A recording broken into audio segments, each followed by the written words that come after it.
Hey guys, how you doing? This is OV Transport Guy coming to you real quick with another video.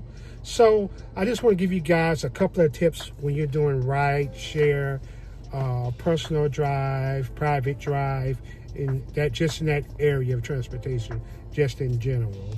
The first thing that I would tell you guys before I get into that, refer to yourself as a private or personal driver. It just sounds more professional, and in a sense, that's your profession. So that's what you want to identify yourself, But and again, it's just one of those things that makes you more of a standard. Ride share, well, I don't mind saying that. To me, I'm so much more than just that because I do more than just ride share. Ride share is more of driver from point A to point B. And yes, that's what we do. But a personal private driver is more partnering up with somebody. You getting to know them. These are your clients, not just passengers. So the definitions are definitely different. And remember that we're professionals. So we want to use top names that identify what we are and what we do. Okay, so let's get into it. First thing is appearance. Appearance is everything. If I am a client, one of the first things that I'm going to do before I even step in that car is look at not so much what type of vehicle it is, but the cleanliness. Is there mud on it? Is there a lot of dents and bangs on it, stuff like that?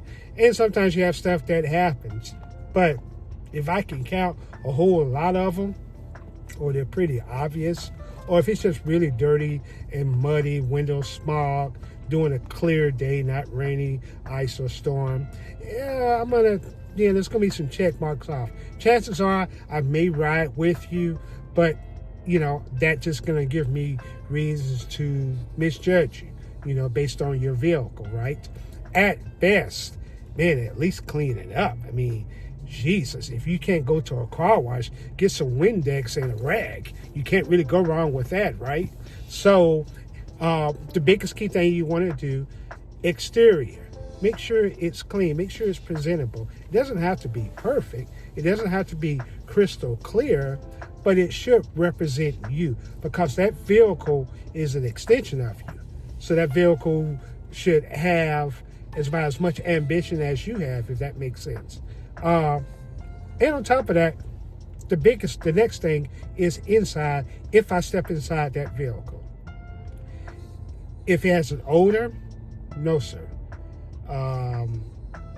If there's crumbs on the seat, if there is obvious crumbs or junk on the floorboard, and I'm not talking about, dirt that you get from your shoes, but pretty obvious signs, that's going to be a no-show for me as well. Because I'm thinking about, okay, when's the last time you cleaned your vehicle? Is there, dirt or rust or mud or nail clippings, on your door handles, things like that. And it has to be pretty obvious too, right? To where you identify this vehicle as clean or not. And that's a big giveaway. Most of the time, there's stuff on the seats or there's an odor from what I can gather and tell. So make sure your vehicle is clean interior-wise. And on top of that, what can you do about it if you're not able to go and vacuum your vehicle out right away? A couple of things you can do. Like I said about the exterior, at best, if you're going like the real cheap route because you can't get no wipes for the outside of your body of your vehicle, Windex, like I was saying, window cleaner, bathroom rag, a kitchen rag, keep that with you to wipe your vehicle down if need be, if it comes down to that.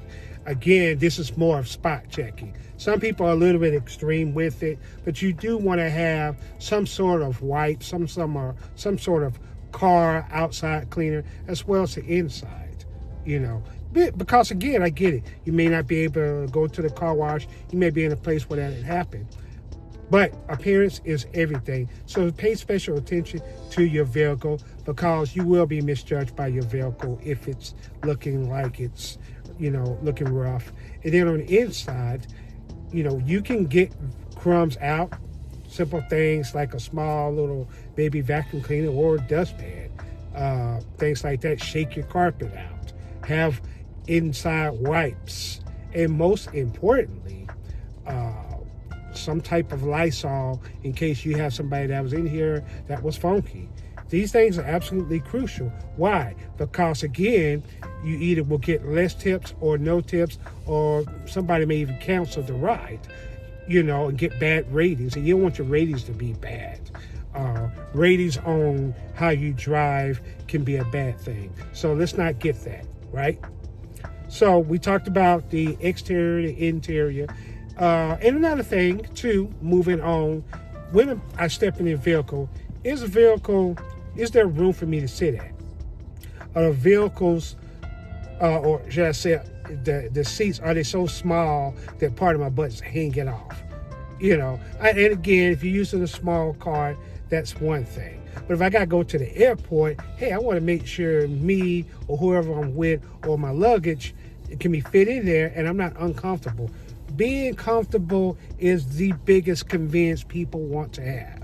So that means if you got a small car, pull your seat up that's on your passenger side so that person can sit there. These are things people don't think about. They're small, but you need to consider that. You know what I'm saying? And of course, too, leg room. Person could be tall or short.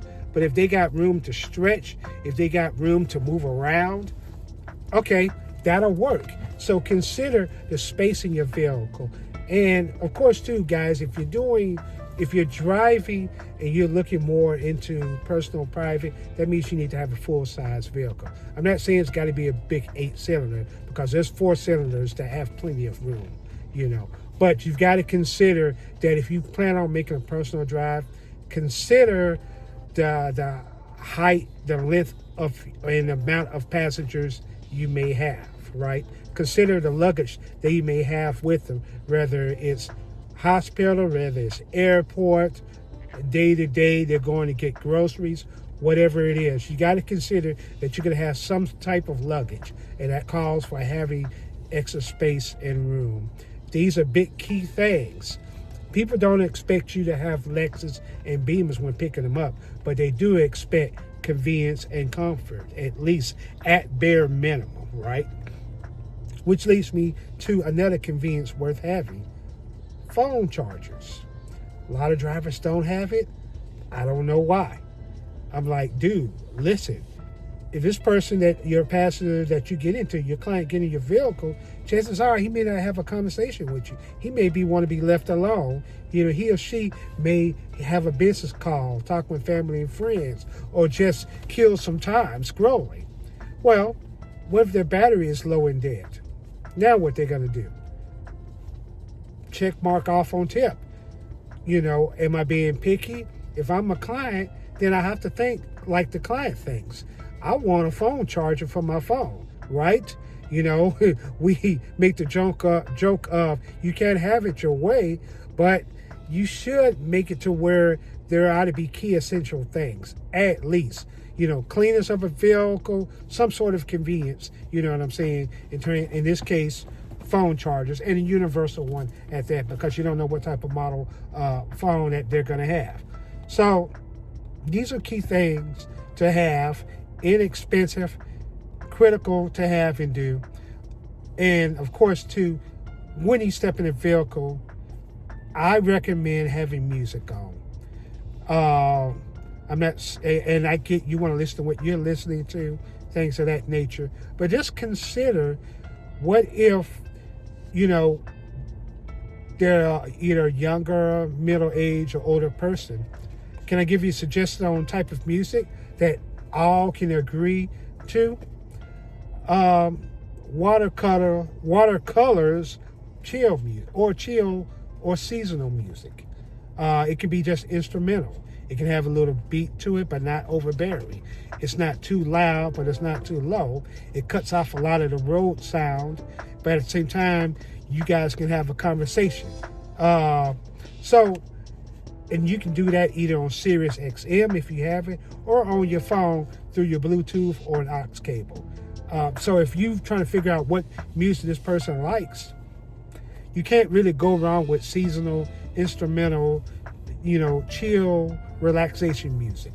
Most people want to be comfortable. Most people want to be able to sit back, scroll on their phone, and have a little beat to it. Because again, you have people that have different types of genres. It could be country, it could be western, it could be jazz, it could be R&B, it could be hip hop, it could be Tejano. I can go on and on with it, right? And sometimes if you have the ability to give them the type of music that you think they may like, you can ask as long as you're able to provide that. But if you don't and you're pressed for time, stick with a station that we all can agree on. Chill music. And I've done this experiment, and it works really, really well. So just consider that possibility. So having the right type of music, which means having the right type of climate. You want your climate not just in terms of temperature, that too, but also the climate of how they feel. Because if I get in a vehicle with somebody I don't know, I'm going to be disgruntled about everything until I'm comfortable with them. But if I have something to where I can scroll, right?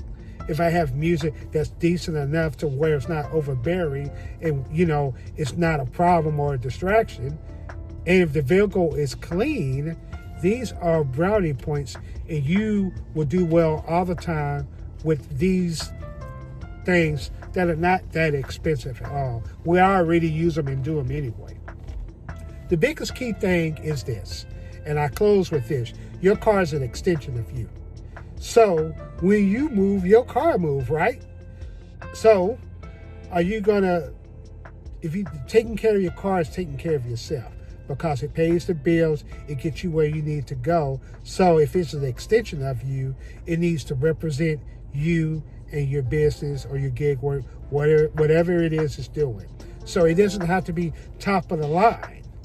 But I have proven, even with the type of car I have, that it's not a luxury car, but what I've put into it makes it luxury. So this just go to show you,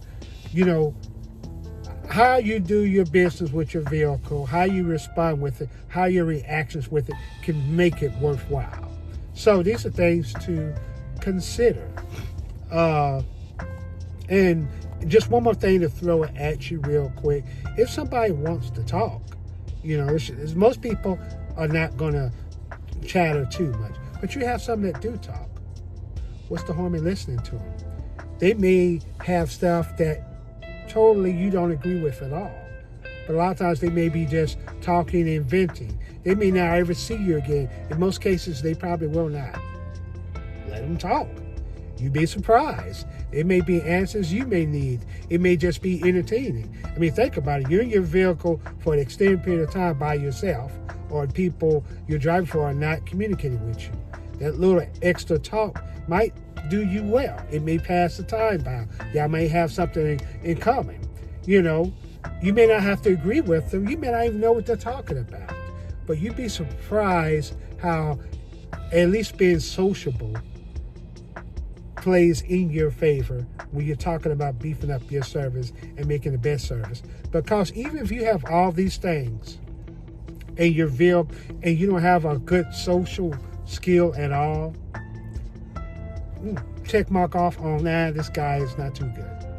So that's it for OV Transport Guy. Giving you guys a few tips, something to think about. Other than that, I will talk to you later. Bye-bye for now.